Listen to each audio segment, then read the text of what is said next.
Hello everyone, it's me RP, and again I am going to be bringing to you a new tire review. And today the subject of this video is going to be the Michelin Anakee Adventure Dual Sport tire that I have on my Ducati Scrambler Desert Sled. The Anakee Adventure is marketed by Michelin as being an 80 on the road, 20% off-road motorcycle tire. To be honest, I'm going to put the long story short first, that I feel is closer to more of a 90-10 than an 80-20. But before we begin with the rundown, final rundown of why I think that way, I'm going to just go into some of the details and the individual features of the tires themselves.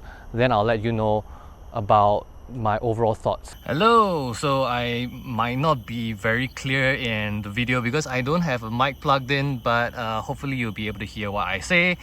Now, this is the rear tire. The construction of the rear and the front is quite different, but the things that you can see on the surface, namely the tread pattern and the features of the tread pattern, is pretty much very similar between the front and the rear.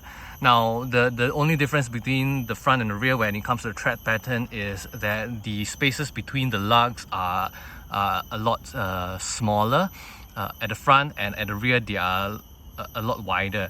Now, unlike the Michelin Road 4s and Road 5s that I like, and I think a lot of people really enjoy, that is not really here in terms of features, is the lack of very clear wear bars. Now, in the Road 4s and Road 5s, they had individual grooves, you know, underneath each individual sipes to mark out the 50% mark of the tread depth and 100% mark of the tread depth. So once you reach the first line, you know your tires about halfway toast, and once you reach the second line, you should replace the tires. But on the Anakee Adventure, all you really get are this very not very obvious wear bars.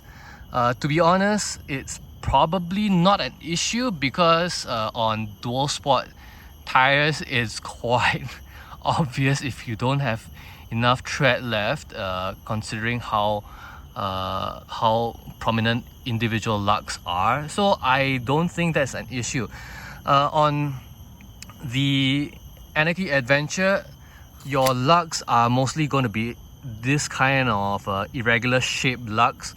To be honest, I think this sort of lug pattern is probably a lot better than the very common square or trapezoidal lug patterns you see very commonly on most off-road or dual sport tires in the market.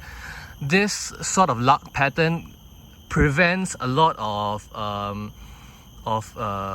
sliding, I would say, in various directions, because now if you apply force in this direction, you've got this lug providing resistance, and if your bike were to squirm in this direction, you have resistance, and then there's side-to-side resistance and diagonal ones as well, all across the lugs over the entire surface of the tire's tread pattern. And the fact that there are this large individual lugs also means that on the roads they tend to provide quite a lot of traction, as well as the ability to dissipate heat and retain tire lifespan. And then if you were to look at the side lugs, they are also always generally, if possible, connected to a supporting lug at the center by a strengthening belt. Some of them, of course, there is going to be a few spaces where there is no supporting lug, but these side lugs tend to be bigger and more resistant to shearing forces, and there's usually only about empty space in between, which would actually not affect that ability to resist shearing forces. Also, as you can see, the tread depth of each individual lug is relatively deep. They are not as deep as, say, my Mitas E07 or the Mitas E10, but those are marketed as being 50-50, not so road focused as this 80-20 Anakee Adventure. So if we were to consider this as an 80-20 or a 90-10 tire, the amount of depth for the Anakee Adventure is pretty good. The channels are wide enough to allow some clearance, but at the end of the day, I still think the 90-10 moniker is a bit more apt for this particular tire than 80-20, because while it does have the pattern that would support an 80-20 application, I don't think in terms of the depth and the channel width it actually does that job well. Now overall, I think that the Anakee Adventure as a tire on the road, some people say it's a very noisy tire, especially if you are going above 100 kilometers an hour. To be honest, I personally don't think it is a very noisy tire. Yes, there's a bit of a rumble, but on most motorcycles that are going to fit this particular tire, their exhaust is going to be a lot more noisy than the rattling that comes from the individual lugs slapping on the road. There is a bit of a vibration, but it's not a lot.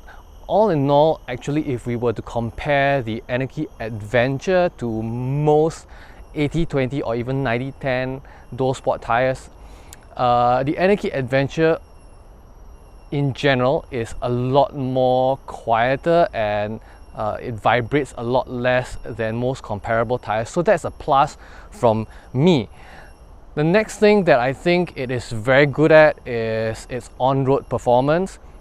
It has a very steep tire profile, so it's very agile on the road. When you are trying to move it side to side, it is very responsive. That is a very good thing.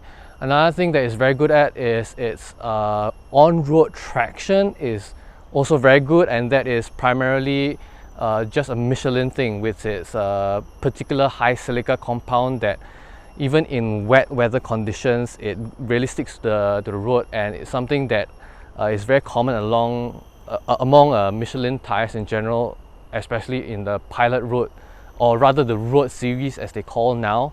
Apart from that, the 2CT technology gives the tires a very strong, tough central band to increase lifespan, and then it layers the sides of the tire with softer material, so it gives you more longevity on the straights in the center strip, and then when you are lean in the corners, there's a lot of stability and there's a lot of cornering grip.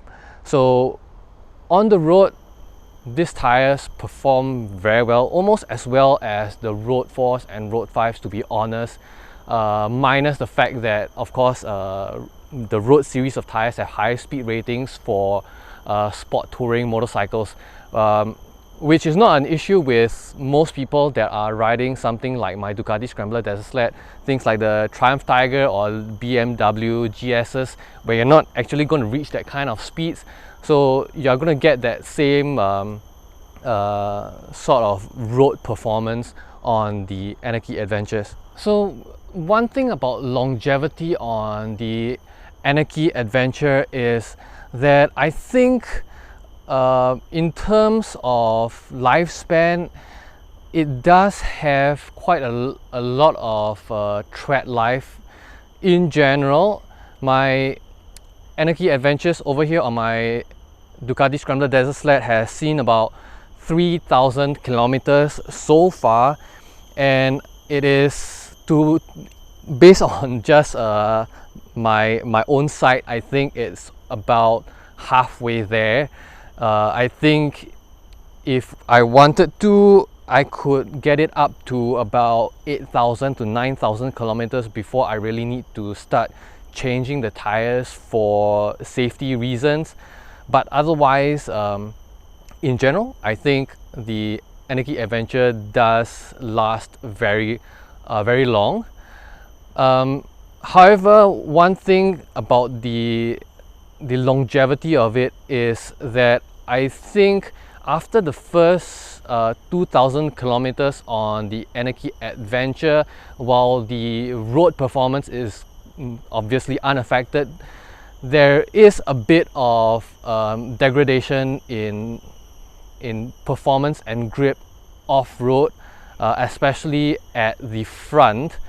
But that is an anecdotal experience. To be honest, your personal experience, depending on the weight of your bike, the size of your tire, as well as the kind of inflationary pressures you are putting in your tires, can vary a lot and change that perception on off-road performance past 1,000, 2,000, 3,000 kilometers, to be honest. So take that with a grain of salt, and make your own decision after hearing my experiences, as well as the experiences of other people that owned and use the Anakee Adventure tires off-road. Now, one thing I'm going to say about why I think it's more of 90-10 and not an 80-20 is because it definitely is able to go off-road much, I mean, at least better than a road series tire. You're definitely going to be able to get traction on soft terrain, and it is rated for mud and snow, but I feel like this rating is kind of misleading. In my personal experience, it can go on mud, but it has to be very thin, with a solid underlayer below that thin soft mud. But otherwise, if we are talking about anything above, let's say 1 centimeter of wet mud, it's not going to perform very well. If you are talking about things like dry mud, where it's solid enough to hold your tires weight, I mean the weight of your entire bike, but still solid enough, still soft enough to give way, I think at the very least on terrain like this, the Anakee Adventure still performs well enough. The next thing I want to say about the Anakee Adventure, that is a mighty huge con, to be honest, is the price. Now, you're looking at 500 Singaporean dollars for a pair. If you were to buy a Pilot Road 4 or Pilot Road 5, assuming you are only going to be doing road riding, you're looking at tires that could potentially have been $100, $150 cheaper for better or similar road performance. If you are looking for an off-road tire, something that you know you are going to spend maybe 50% of your time off-road, there are better options out there. Things like the Heidenau K60 Scout or the Mitas E07 or E10, even if you can fit those on your particular model of bike. I think if you are going to be focusing on trail riding, you should actually get something like those. Those are cheap enough and perform well enough. If you have a lot of money on hand, then of course the things like the Anakee Wild can also serve that purpose a lot better than the Adventure does. And if you're talking about road, like I said, the Road 4s and Road 5s, those are better tires, to be honest. So for $500, I think that it is only worth buying an Anakee Adventure and fitting them on your bike if you primarily are going to use it on the road, mostly for commuting or long distance touring. And if there is just going to be that slight chance that you will need to travel on an unpaved but relatively flat and firm surface, and that is where I think the Anakee Adventure will do well. And also, if you only have a single bike and you can't you know, specialize your bike one way or the other, and you need to make compromises, that's where I think maybe that $500 is worth forking out for. So don't mind the junk and stuff on my bike. If you thought that the review of the Anakee Adventure was quite useful, do remember to give me a like and subscribe. And if you would like to put a little donation down below in the super thanks, I would really appreciate it if you did that to keep my channel going. And if you have any questions or comments, leave them in the comment section down below, and I will see you next time. Peace out. Bye bye.